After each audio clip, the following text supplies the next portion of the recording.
Most people who get the stagnant sluggish livers are getting it because they're on the high-fat diets their whole life, because everybody is eating a certain amount of fat every single day, whether it's for breakfast, lunch, or dinner. If you're intermittent fasting, you're still going to eat fat at the end of the day. You're going to have it either 6 o'clock, 8 o'clock at night, 9 o'clock at night, 4 o'clock in the afternoon, but you're going to end up eating fat at some point, even when you're intermittent fasting. But the fats over time burden and break down the liver. And when it burns and breaks down the liver, we end up getting blood sugar problems. The sugar thing in the world is really messed up, like it's all upside down. I don't know if you guys know about this, but get off of sugar, get off of sugar. Sugar's the problem, sugar's the evil. And the confusion is, it's not sugar's evil, it's the combinations or the abominations of sugar and fat combined, okay? A bagel with cream cheese, sugar and fat. See how it works? Milk, lactose and fat. See the combination right there? Sugar and fat. It's the combination. That's the insulin resistance. That is it right there. The insulin resistance becomes this sugar and fat combination. This is so important to know. Peanut butter and jelly sandwiches are a diabetes maker. That's a diabetes maker. Peanut butter and jelly. It's that combination. You're better off just with peanut butter without sugar involved. You know, and that's the thing people don't realize. It's the combinations of sugar and fat that cause that insulin resistance over time, and it stresses out the pancreas, even the adrenals, because of the fat. The fat destroys that ability for glucose, for that fruit sugar to get to where it needs to go. It's like this. That's how it works. People are not supposed to do is they're not supposed to put all the sugar with the fat. So right here you got French fries. French fries in oil or grease or lard or whatever. Those French fries are a blood sugar abomination because you're not just getting the starch from the potato, which is healing, you're getting the oil version or cheese on fries, that version. It's that combination that makes it so you get insulin resistance because the sugars from the French fry, carbohydrate, cannot find its way to a cell because insulin is being blocked by fat, by the oil in that fry. Cheese has salt in it. It's salty, cheesy, fatty, sugary, sweet cheese. Yeah, cheese has sugar in it. It does. You know, it's there. It's a combination of that sugar and fat that gets people the most addicted. That's the one right there. And it's that very cheese that makes people think that they're okay, that it makes them good, that it stabilizes their blood sugar in the moment, that it actually takes them to a place where they're solid now. You know, I just needed that piece of cheese in the morning. I just needed that piece of cheese in the afternoon. Now I feel good. Now I feel stable. But what happens is that it's kind of an illusion. It is a facade because even though it's giving you some fuel and it's stabilizing you in the moment, it's giving you insulin resistance at the same time, and that sugar isn't going to the brain entirely, and that fat's floating around the bloodstream. So that's the problem with cheese. This is sugar combined with fats. That's what chocolate cake is. It's not the sugar necessarily that's the problem in the chocolate cake. It's all the fat that's in the chocolate cake. It's the oil, it's the butter, it's the cacao. That is the problem. And it's the same like with cheese. It's sugar and fat combinations. People don't think this is sugar right here. People think this is sugar right here. What they don't realize is they're both sugar and fat combinations. One isn't much better than the other one. They both create insulin resistance. It's the treats, this kind of thing like the sugar cakes and the chocolate cake, and it's the cheese. These actually bring about insulin resistance. How many people eat chips? You think you're eating the healthier chips because you're eating the avocado oil chips. You're still doing fat and sugar. Overt fat combined with sugar. That's what those avocado oil chips are. Total blood sugar, instability makers. I find it to have a lot of sugar, wondering if it's not healthy. So I'm not sure if, when it comes down to bananas and strawberries, that's not the wrong kind of sugar. So, high fructose corn syrup, that's a bad sugar. Table sugar, that's a bad sugar. And sugar isn't the problem when it comes down to sickness, when it comes down to having poor health or symptoms and conditions. It's the fats. Keep that in mind. It's always the fat. So in chocolate cake, it's not the sugar. That's the real scary part in chocolate cake. It's the fat. It's the butter. It's the oil. It's the lard. It's anything like that that's inside a chocolate cake. And so it's the fats in the chocolate cake that cause the damage, not the sugar. So then everybody gets scared and they're like, I'm not going to have a strawberry. I'm not going to have a banana. And we need sugar to survive. Without sugar, we die. So we can't think, we can't function, we can't walk, we can't exercise, we can't talk. And that's why they even care about our sugar. Blood sugar is critical to stay alive. It's also why, how do you save a diabetic's life when they're on the floor somewhere in a store and they're seizuring out and they're just literally laying on a floor somewhere and they look like they're drunk and everybody's walking by them and it's a diabetic? Well, you bring a little bit of orange juice with it over to them. They drink a little orange juice and they're actually able to get off the floor and get home and hop into a car. Can't tell you how many times I've heard the story. I've heard it from doctors. I heard it from people who are diabetics. What happens is we eat so much fat that we trap the sugar in our bloodstream, and then the sugar becomes a little bit of a problem then. But it's not the sugar in the end, it's the fat that's in our bloodstream. Then we get the insulin resistance, and then that insulin can't carry the sugar into the cells of the body because of all the fat. So you don't want to be afraid of a strawberry. When you take a look at this strawberry right here, and I got them right here. Look at these. That is a healing food, an incredible healing food. Everybody's worried about how they look with aging. They're worried about wrinkles. They're worried about aging too fast. And they're worried about their skin.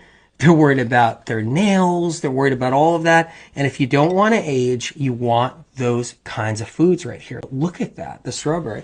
So the pancreas normally gets injured, weakened, and destroyed from, guess what?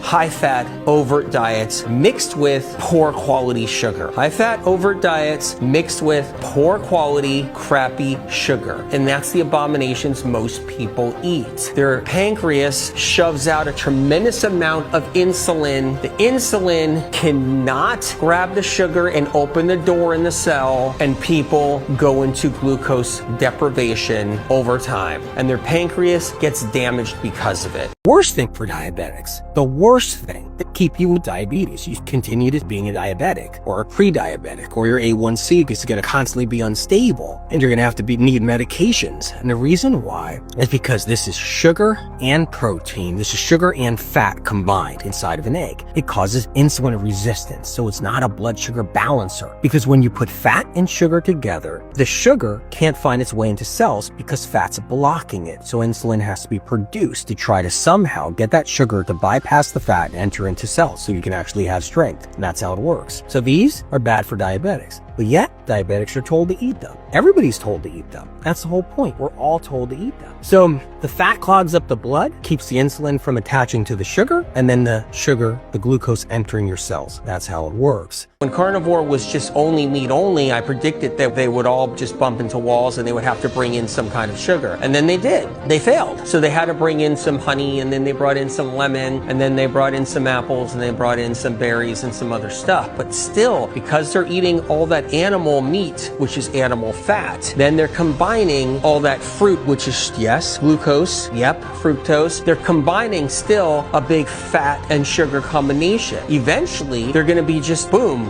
Now they're pre-diabetic as they get a little bit older. It all comes to town. You can't stop it from coming to town. Adrenals keep you stable and stabilized. Adrenaline replaces blood sugar. That's how it works in the body. Abusive, trendy diets like intermittent fasting or bone broth fasts or no carb, low carb diet where you're eating, but you're eating overt fat nonstop, maybe animal protein overt fat nonstop. And these trendy diets abuse your adrenals so that you someday get set up for a blood sugar problem. And then you get in trouble where you have weak adrenals, so that if you skip a meal or your meal's not perfect, you're going to be down, up, all over the place. Just left, right, down, up, all over the place. Okay? That's where you're going to be. Let's talk about blood sugar emotions. When our blood sugar drops, man, we get volatile emotionally, and then we just blurt stuff out. If you're somebody with like an unstable blood sugar and your central nervous system is a little bit weak and it's a little bit on the weak side, your central central nervous system because you got something going on there that we talked about, medical medium stuff, and then your adrenals are a little weak, and then your blood sugar drops, you didn't eat anything for a few hours, and you got a lot of insulin resistance, you might just get really emotional, start crying, you might start blurting stuff out at people, you might get an anger bout, and then a self-hatred bout. Blood sugar instabilities can get us into a very emotional, like seriously, an emotional place. The bone broth fasting with bone broth screwed people up so bad. You can't detox on bone broth. You're fasting on fat. You kill your pancreas though,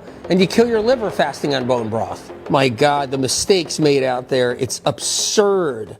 They start their day with a massive bowl of sugar, because that's all everybody does, right? They eat sugar, and hey, everybody out there, is that what you did too? You did that this morning?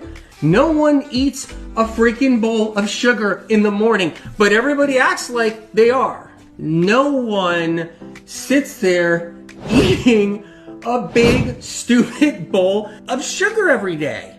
They don't. But that's how ridiculous the health movement has been. That's how ridiculous all the health whoever have been, because no one's eating straight sugar. They're eating sugar with fat. You see that right there? What's on top of those pancakes right there? You see that? You see? It's on top. That's where the problem is. I've been watching the health movement literally re-engineer itself, trying to figure it out for decades, and they don't get it. Oh, I quit sugar. Really? What did you quit? Were you eating sugar all day long? No, I never ate sugar out of a bowl all day long. Then what are you talking about, you quit sugar? No, you mean you dialed it down on the fat. You weren't eating sugar, you dialed down the fat, because in those pancakes is a whole ton of fat. Milk, egg fat, butter fat, whatever, butter on top of those pancakes. What you dialed down was the fat. That's what you dialed down. You can talk to the smartest, what you think is the smartest dudes, trainers, the smartest like exercise dudes, the smartest health gurus, the smartest podcast doctors you want to talk to, and them guys don't even get it. They're all doing the same old broken record. You cutting back on the sugar, you cutting back on the carbs, or you cutting back on the sweets, processed foods, right? All the sweets. That's what you're cutting back on. That's the bad stuff. You go to a dentist, cut back on your sugar. You cut back on the fat. And that's why people improve. I'm cutting down on the sugar. No, dude, you're cutting down on the piles of fat you're eating. Oh, I'm cutting down on the sugar right here. No, dude, you're cutting down on the fat you're eating. You're cutting down on the sugar. You're cutting down on the fat. That's why you're losing a couple of pounds. That's why you're starting to get a little healthier. That's why you're following this trainer. He's got you cutting down on the sugar. Dude, you're cutting down on the fat. That's the reason why you're turning your life around a little bit. I need to back down on the sugar. No, it's not sugar. It's the fat in that pizza. It's that pepperoni fat. It's that cheese fat. It's the oil fat that's been dumped on your pizza. That is what the problem is. That makes sugar evil. That's what turns sugar into evil. And people don't know it, but that's it right there. Can't eat that pizza, lots of carbs, man. I gotta back down on my sugar. I'm backing down on the pizza. Dude, you're backing down on the fat. That's the point. Because no one's just eating sugar. If you're eating bowls and bowls of sugar in the morning, then you're the only person on this planet doing it. Even if some dude is in a sugarcane field and he hacks a big stalk of the fresh sugar cane and he presses it through a press and it juices the sugar cane into a big old bowl that's part sugar, big part of all water, trace minerals, nutrients, phytochemical compounds. The sugar is this much. Everything else is there. If I was abducted 20 years ago by some alien race, abducted me when I was 2 years old and dropped me off now, I would think everybody was eating tons and tons of bowls and bowls of sugar. I'd be on the internet like, whoa, this person quit carbs. Whoa, this person quit sugar. Whoa, this person's off their sugar. I'd be like, whoa, what was everybody doing? Eating piles and piles of sugar. And that's how ridiculous it is. When you put fat and sugar together, you inhibit yourself from getting something so important, which is the nutrients. I'm taking this supplement, I'm taking this powder, I'm at my doctor's office, he gave me this powder, I'm taking this supplement, I'm eating this. Oh, I got a superfood here. And guess what? Without sugar, useless. The sugar takes nutrients into your cells. Info right there. Avocado is not a real heavy fat, okay? It isn't overt fat, but it's not a real heavy one. Keep that in mind. It's easier on the liver, easier on the system. If you're dealing with chronic illness, if you're dealing with all kinds of other issues, digestive problems, it's so much more gentle. I'm a big avocado fan. Anybody who knows medical medium and they say, hey, he doesn't like avocado, it's not exactly it. I really do like avocado. It's just that so many people come to the medical medium because they're really sick. Let's face it. That's why they're doing it. They come into it where, hey, I'm so sick. I need answers. I need medical medium books. I need to learn how to heal. And then it might say, look, you might want to back off on avocado if you're really sick and just work on some of the other protocols. But if you're not, like, if you're like, hey, I'm not that bad, I'm working on my healing, have some avocado, have some guacamole, definitely. Number one, we don't want it getting worse. We don't want the type 1 to get worse. We want the type 1 to be stabilized. We want it to improve and get better. And it can be done. Like, we can do that. But there's a difference between type 2 diabetes, which is a sluggish, stagnant, overburdened, overworked liver, and it's clobbered with toxins and pathogens and everything else and fat. And when you start breaking all that down, type 2 starts going away. But type 1, you got to catch early to get rid of it. So if you got food poisoning and now you're diagnosed with type 1 a month later, if you jump on it right then, you can stop it. You can stop type 1 right then and there. No one believes that's possible, though. It's so possible if it's jumped on early. Yeah. It's possible. I went from mattress island, bedridden to, alive and thriving. I'm type 1 diabetic, so I went from an A1C of 7.6% to 5.4%, which now reads as non-diabetic, not even pre-diabetic. Because of the medical medium information, it's my belief that I can reverse my type 1 diagnosis. It's a tough journey. It's really tough, and we can be hard on ourselves. When things don't go right and you feel like you're doing everything right, and you're kind of just like, you feel like you're not getting anywhere. But if you're patient, you slowly start to notice the symptoms going away. And you have to be nice to yourself.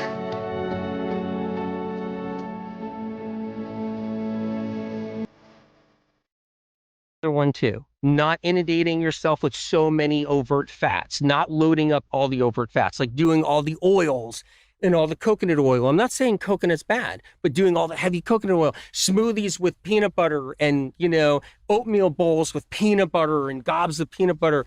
Like, have you ever see anybody do that stuff? My husband just had a smoothie with literally oatmeal and peanut butter before this show with coconut cream. There you go. It wasn't that big. It was literally that exactly what he just said. It's all the high can't fat, believe you put me on high blast fat, like this. right? Can't believe you're doing this in front of the medical medium. But this is if we're talking about if someone has cancer, you don't like a lot of high fat. The reason why is because when you have that much fat swimming around, it makes it hard for the immune cells to do their job.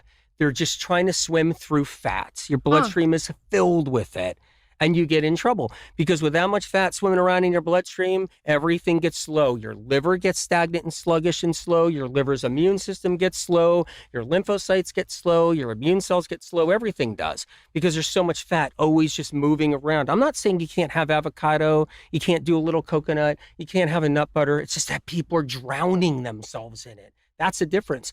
You can go any direction, right? You can go carnivore and do fat through meat, right?